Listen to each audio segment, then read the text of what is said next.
जय हिंद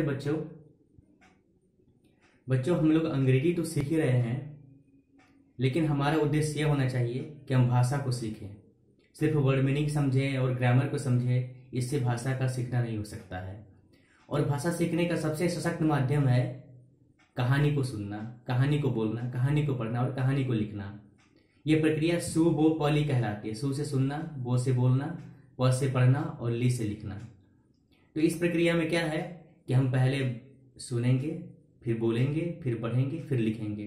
तो यहाँ पे ऑनलाइन के माध्यम से हम आपको एक गाइडलाइन दे रहे हैं, आप इसको अभ्यास कीजिए। तो आज की कहानी का नाम है दादा और पोता। दादा और पोता यानी कि एक दादा होते हैं और माता पिता होते हैं और एक 4 साल का बच्चा होता है।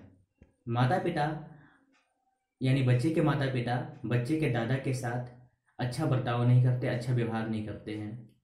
एक दिन बच्चा क्या करता है, कुछ ऐसा काम करता है कि उसको देखकर उसके माता पिता की आंखें खुल जाती है और वह समझता है कि अगर मैं अपने माता पिता यानी बच्चे के दादा के साथ बुरा बर्ताव करूंगा तो मेरे साथ भी आने वाले समय में जब मैं बूढ़ा हो जाऊंगा तो मेरा ये 4 साल का बालक जो बड़ा हो जाएगा यह मेरे साथ बुरा बर्ताव करेगा। तो बच्चा क्या करता है, इसको जानने के लिए चलिए हम लोग अपने कंप्यूटर स्क्रीन की तरफ चलते हैं। तो बच्चों, हमारे चैनल का नाम है लर्न विद साकेत निर्गुण, यानी इसका हिंदी में अर्थ होगा कि साकेत निर्गुण के साथ सीखिए। तो the name of this stories title is the old man and his grandson, यानी कि ओल्ड मैन यानी बूढ़ा व्यक्ति और उसका पोता, यानी बूढ़ा व्यक्ति और उसका पोता। There was an old man, यानी कि एक बूढ़ा व्यक्ति था। आपको पता ही है कि अगर किसी भी शब्द वाक्य के प्रारंभ में अगर देयर रहे तो देयर का उच्चारण नहीं होता, देयर का कोई अर्थ नहीं लगाया जाता है, देयर का अर्थ लुप्त हो जाता है। तो एक बूढ़ा व्यक्ति था। हिज आइज बिकम डिम, यानी उसकी आंखें कमजोर हो गई थी, धुंधला दिखाई देता था। हिज आइज बिकेम डिम, यानी उसकी आंखें कमजोर हो गई। ही कुड नॉट हियर, वह सुन नहीं सकता था। प्रोपरली, प्रोपरली यानी सेटिस्फैक्टरली, यानी कि ठीक तरीके से वह सुन नहीं सकता था। आंखें कमजोर हो गई, उसके कान कमजोर हो गए। एंड हिज नीज यानी घुटने ट्रेम्बल्ड, ट्रेम्बल्ड मतलब शोक्ड यानी कांपते थे, यानी उसकी आंखें कमजोर हो गई, उसके कान कमजोर हो गए और उसके घुटने कांपते थे। When he set the table, जब वो टेबल पर बैठता था तो क्या होता था, ही हैड डिफिकल्टी, उसको डिफिकल्टी होती थी, प्रॉब्लम होती थी, परेशानी होती थी। इन होल्डिंग द स्पून, यानी स्पून को पकड़ने में उसको परेशानी होती थी। यानी जब वो डाइनिंग टेबल पे, खाने वाले टेबल पे जिसमें खाना खाने बैठता था तो उसको चम्मच पकड़ने में बड़ी परेशानी होती थी। फिर क्या करता था, ही स्पिल्ड द सूप, वह सूप को छिलका देता था, गिरा देता था। ऑन द टेबल क्लॉथ, अब जब टेबल पर जब सूप छिलकेगा, सूप गिरेगा। सूप एक तरह का पेय पदार्थ होता है जो सब्जी को उबालकर या मांस मछली को उबालकर बनाया जाता है। तो जब छिलकता था तो वह टेबल क्लॉथ पे गिरता था। And let it run out of his mouth, और उसके मुंह से भी बाहर निकल जाता था, यानी जैसे वो खाता था तो मुंह से गिरता था, उसके चेहरे पे, उसके दाढ़ी पे, उसके मुंह में लग जाता था। अब आप कल्पना कीजिए कि वहीं पे लड़के के माता पिता भी खाना खा रहे हैं, जो कि बूढ़े के पुत्र और उसके बहू हैं। तो उनको ये देखकर बड़ा बुरा लगता था, बहुत घृणा उनको आती थी। His son and his daughter in law, यानी उसका बेटा, उस बूढ़े व्यक्ति का बेटा, and daughter in law, daughter in law का मतलब हो गया बहू या पतोह या उसके बेटे की पत्नी। वे डिस्गस्ट, डिस्गस्ट मतलब फेडअप, फेडअप मतलब उब गए थे। एट दिस, यानी इस पर उसके बेटे और बहू उब गए थे। वह खाते समय सूप गिराता, खाना गिराता, मुंह से गिरता, लार टपकता, तो इन सब चीज़ों को देखकर वो बड़े उब से गए थे। तो क्या हुआ कि they made the old man sit in the corner behind the stove in the kitchen, यानी किचन में स्टोव के पीछे, किचन में स्टोव के पीछे कॉर्नर में, कोने में उन्होंने उस बूढ़े व्यक्ति को बैठाया। यानी उस बूढ़े व्यक्ति के पुत्र और पुत्र वधू यानी बहू ने उस बूढ़े व्यक्ति को किचन में स्टोव के पीछे कोने में बैठाया। यानी खुद तो वो अच्छी जगह पे, मेज पे, टेबल पे भोजन करते थे और अपने बूढ़े पिता को एक अलग कोने में बैठाया। दे गेव हिम फूड, यानी उसके बेटे और बहू ने उन्हें खाना दिया। इन द अर्थर्न वेयर, अर्थ मतलब जमीन धरती होती है, और अर्थर्नवेयर मतलब मिट्टी, और मिट्टी के बर्तन यानी कि pots made by clay, clay यानी कीचड़ या मिट्टी, तो पोट्स यानी बर्तन जो मिट्टी से बनाए जाते हैं, यानी मिट्टी के बर्तन, यानी दे गेव हिम फूड, यानी उन्होंने उसे फूड दिया, द अर्थर्नवेयर यानी कि मिट्टी के बर्तन में। तो मिट्टी के बर्तन, बॉल, बॉल यानी कटोरा। तो वो लोग तो अच्छी जगह पे भोजन करते थे, लेकिन उसके पिताजी एक कोने में भोजन करते थे और वो मिट्टी के बर्तन में भोजन करते थे। And not even enough of it, यानी कि जिसमें जो खाना देते थे वह भी भरपेट नहीं देते थे, बल्कि कम ही होता था। एनफ मतलब पर्याप्त।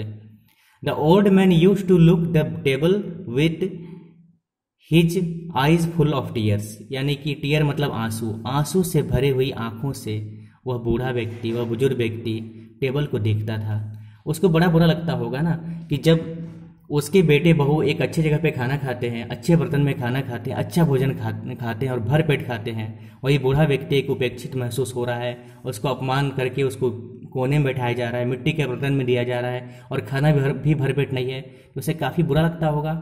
वंस हिज ट्रेम्बलिंग हैंड्स, एक बार उसके कांपते हुए हाथ, could not hold the bowl, यानी कि बॉल को, कटोरी को पकड़ नहीं सके, and fell it to the ground, और वो जमीन पर गिर गया, एंड ब्रोक, यानी the bowl was broken, bowl टूट गया, the bowl was fallen to the ground, यानी कि कटोरी जमीन पर गिरा, एंड बॉल वॉज ब्रोकन, यानी कि बॉल टूट गया, बॉल यानी कटोरी फूट गई।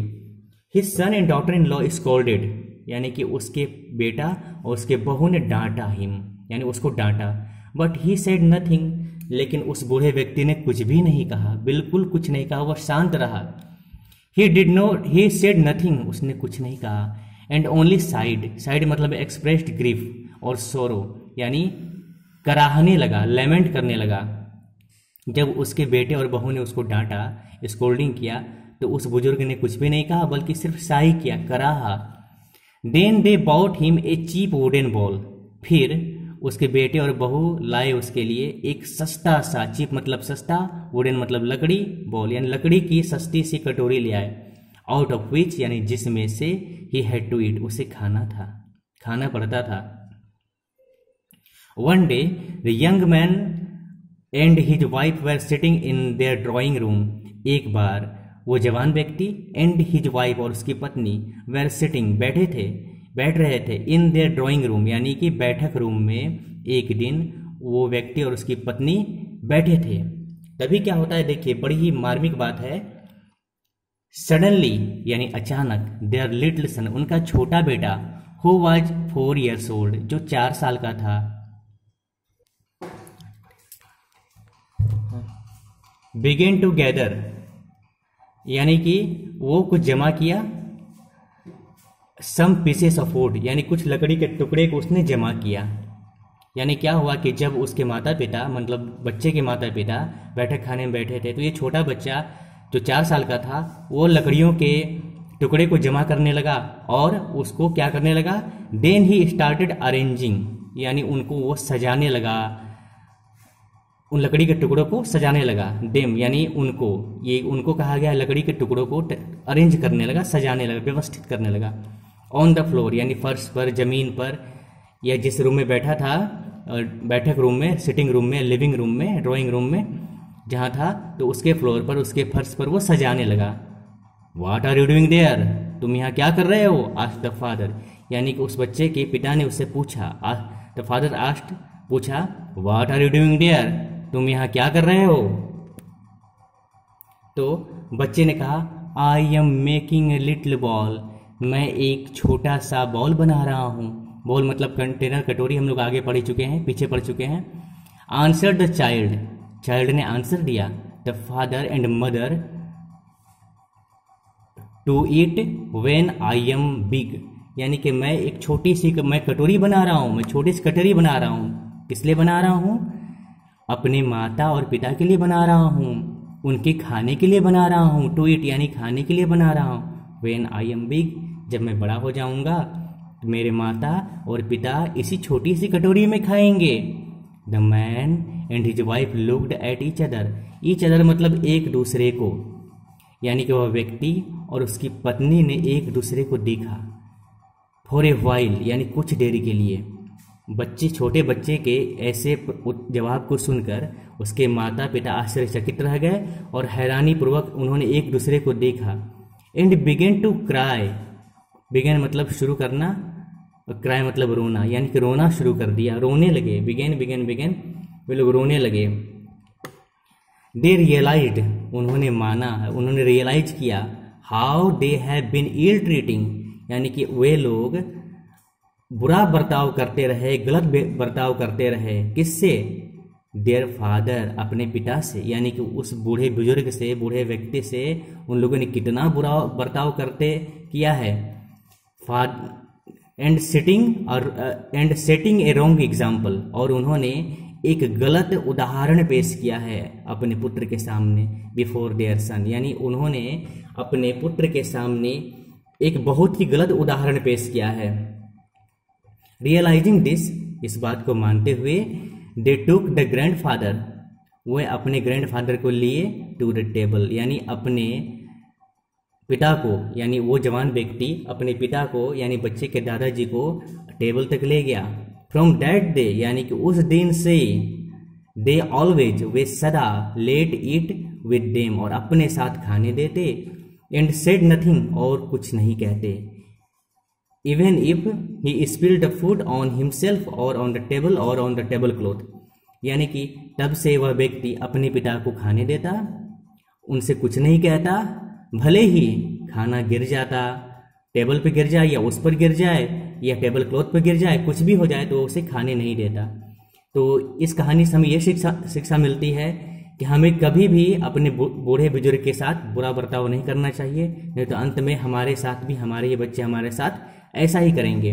तो बच्चों, आपसे मेरी गुजारिश है कि प्लीज मेक नोट्स बनाइए, discuss with your friends, parents and अब आज का विचार है, ये विचार डॉक्टर अब्दुल कलाम साहब का है। इफ यू फेल, अगर आप फेल हो जाते हैं, नेवर गिव अप, यानी कभी मत छोड़ी। Because fail, FAIL, fail means first attempt in learning, यानी सीखने का पहला प्रयास। और and is not the end, यानी कि अंत कभी भी अंत नहीं है। In fact END, end means effort never dies, यानी कि प्रयास कभी नहीं मरता है। तो बच्चों, आज के लिए इतना ही। हम आपके उज्जवल भविष्य की कामना करते हैं। जय हिंद।